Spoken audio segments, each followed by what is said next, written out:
Hello friends, જય માતાજી, જય શ્રી કૃષ્ણ. સ્વાગત છે તમારું મારા કિચનમાં. આજે આપણે બનાવીશું મટર પનીર શાકની રેસીપી.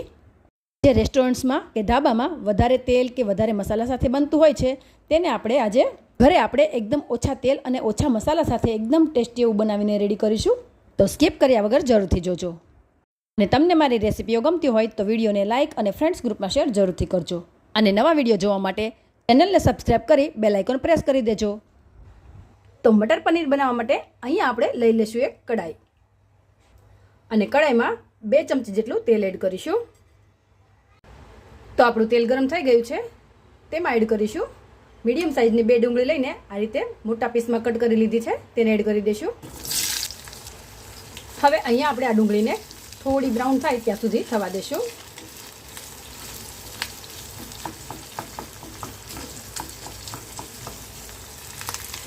તો અહીંયા આપણી આ ડુંગળીનો કલર થોડો બ્રાઉન થઈ ગયો છે. તો હવે તેમાં ટામેટા એડ કરી દઈશું. આ મેં મીડિયમ સાઇઝના 3 ટામેટા લઈ અને તેને મોટા પીસમાં કટ કરી લીધા છે. ટામેટા આપણે એકદમ લાલ હોય તેવા જ લેવાના છે અને એકદમ સારી રીતે મિક્સ કરી દઈશું.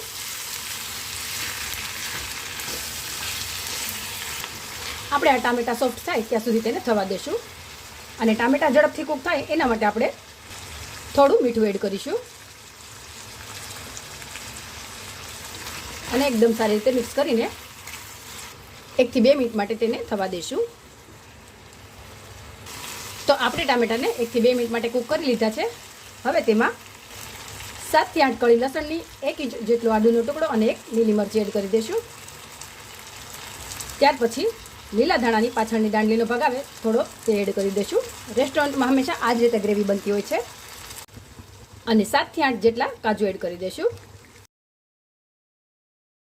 મેં અહીંયા આખા કાજુ એડ કરેલા છે. તમારી પાસે ટુકડા હોય તો તમે એ પણ એડ કરી શકો છો. અને એકદમ સારી રીતે મિક્સ કરીને ટામેટા અને ડુંગળી એકદમ સોફ્ટ થાય ત્યાં સુધી તેને થવા દઈશું. ફ્રેન્ડ્સ, અહીંયા આપણે આ ગ્રેવીમાં કાજુ એડ કરેલા છે, તો આપણે કોઈ મલાઈ, દહીં કે ક્રીમ એડ કરવાની જરૂર નહીં પડે.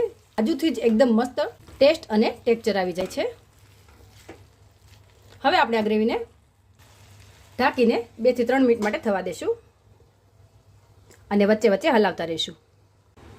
તો ફ્રેન્ડ્સ, 2 થી 3 મિનિટ થઈ ગઈ છે. આપણે તેને ચેક કરી લેશું.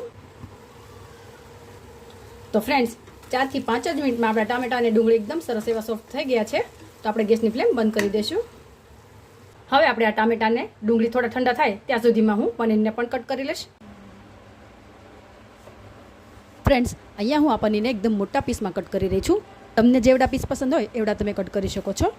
અને ફ્રેન્ડ્સ, આ પનીર મેં વજનમાં 200 ગ્રામ જેટલું લીધેલું છે. તમે તમારી જરૂર મુજબ લઈ શકો છો. હવે આ જ રીતે આપણે બધા પનીરને કટ કરી લઈશું. તો ફ્રેન્ડ્સ, આપણું આ મિક્સ ઠંડુ થઈ ગયું છે. તો હવે તેને આપણે એક ગ્રાઇન્ડિંગ જારમાં એડ કરી દઈશું. ફ્રેન્ડ્સ, જો આ રીતે ગ્રેવી બનાવીને પહેલેથી જ રેડી રાખીશું તો આપણું આ મટર પનીર એકદમ ઓછા સમયમાં બનીને રેડી થઈ જાય છે. હવે આપણે આ જારમાં થોડું એવું પાણી એડ કરીને તેની ગ્રેવી રેડી કરી લઈશું. તો અહીંયા આપણી આ ગ્રેવી બનીને રેડી થઈ ગઈ છે. આ ગ્રેવી બનાવવા માટે મેં 3 થી 4 ચમચી જેટલું પાણી એડ કરેલું હતું. તો હવે આપણે આ ગ્રેવીનો વઘાર કરી લઈશું. તો પહેલાં મેં લઈ લીધી છે એક કડાઈ, તેમાં એડ કરીશું 2 થી 3 ચમચી જેટલું તેલ. અને આ ગ્રેવીને એકદમ વધારે ટેસ્ટી બનાવવા માટે 1 ચમચી જેટલું બટર એડ કરી રહી છું. તમે દેશી ઘી પણ એડ કરી શકો છો. તો બટર એકદમ સારી રીતે મેલ્ટ થઈ ગયું છે. તો હવે તેમાં એડ કરીશું 1 તમાલપત્ર, 1 ટુકડો તજનો અને 2 લવિંગ, અને એક નાની અડધી ચમચી જેટલું જીરું એડ કરીશું અને મિક્સ કરી લેશું. હવે અહીંયા આપણે આ શાકને એકદમ સારો એવો કલર દેવા માટે 1 ચમચી જેટલું કશ્મીરી લાલ મરચું પાવડર એડ કરીશું. અત્યારે આપણે ગેસની ફ્લેમ એકદમ લો રાખવાની છે અને ફરીથી તેને મિક્સ કરી લેશું. હવે આપણે તેને વધારે નથી રાખવાનું. તેમાં એડ કરીશું આપણે બનાવેલી ગ્રેવી. ફ્રેન્ડ્સ, આજે આપણે આ મટર પનીરને એકદમ રેસ્ટોરન્ટ જેવું જ બનાવીને રેડી કરીશું, અને એ પણ એકદમ ઓછા સમયમાં અને એકદમ ઓછા ખર્ચમાં. હવે આ ગ્રેવીને એકદમ સારી રીતે મિક્સ કરી લેશું. ફ્રેન્ડ્સ, આ રીતે તેલમાં મરચું એડ કરવાથી તેનો કલર એકદમ સરસ એવો આવે છે. હવે અહીંયા આપણે જે જારમાં આપણે ગ્રેવી બનાવેલી હતી તેમાં 3 થી 4 ચમચી જેટલું પાણી એડ કરીને એડ કરી દઈશું. હવે આ મટર પનીરને થોડું સ્પાઇસી બનાવવા માટે 1 ચમચી જેટલું લાલ મરચું પાવડર એડ કરીશું. એકદમ સારી રીતે મિક્સ કરીને આ ગ્રેવીમાંથી તેલ છૂટું પડે ત્યાં સુધી તેને થવા દેશું.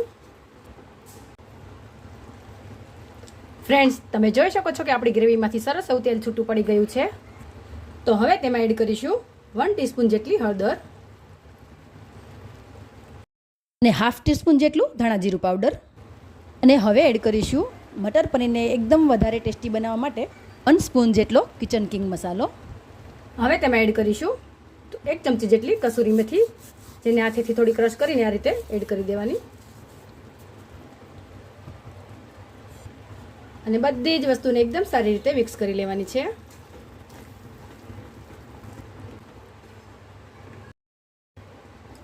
અને હવે એડ કરીશું 1 કપ જેટલા બાફેલા વટાણા. આ વટાણાને મેં 1 ચપટી જેટલી ખાંડ અને 1 ચપટી મીઠું એડ કરીને બાફી લીધા હતા. હવે તેને એડ કરીને એકદમ સારી રીતે મિક્સ કરી લેશું. ફ્રેન્ડ્સ, અહીંયા તમે કાચા વટાણા પણ એડ કરી શકો છો, પણ એમાં થોડો સમય લાગે છે, એટલા માટે મેં અહીંયા બાફેલા વટાણા એડ કરેલા છે. ફ્રેન્ડ્સ, તો હવે છેલ્લે એડ કરીશું પનીર. અને પનીરને મેં આ રીતે મોટા પીસમાં કટ કરી લીધું છે. અને પનીરને હું ફ્રાય કર્યા વગર જ લઈ રહી છું. તમે ફ્રાય કરીને પણ લઈ શકો છો. હવે આપણે હળવા હાથે એકદમ સારી રીતે બધું મિક્સ કરી લેશું.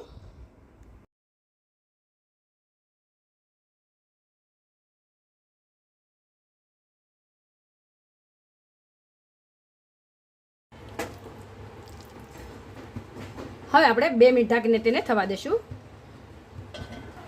હવે આપણે આ મટર પનીરમાં ગ્રેવી કરવા માટે 1 કપ જેટલું ગરમ પાણી એડ કરીશું. આપણે અહીંયા ગરમ પાણી જ એડ કરવાનું છે. ગરમ પાણી એડ કરવાથી તેની કુકિંગ પ્રોસેસ પણ ઝડપથી થાય છે અને તેનો ટેસ્ટ અને કલર એકદમ જળવાઈ રહે છે.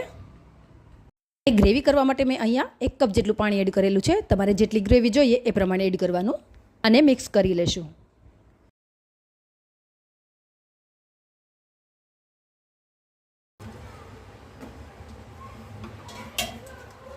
હવે આપણે ઢાંકીને 2 થી 3 મિનિટ માટે થવા દેશું. તો 2 મિનિટ થઈ ગઈ છે. આપણે શાક જોઈ લેશું. ફ્રેન્ડ્સ, તમે જોઈ શકો છો કે શાકમાં સરસ એવું તેલ છૂટું પડી ગયું છે. શાકનો કલર પણ એકદમ મસ્ત આવ્યો છે. હવે આપણે થોડું મીઠું એડ કરીશું.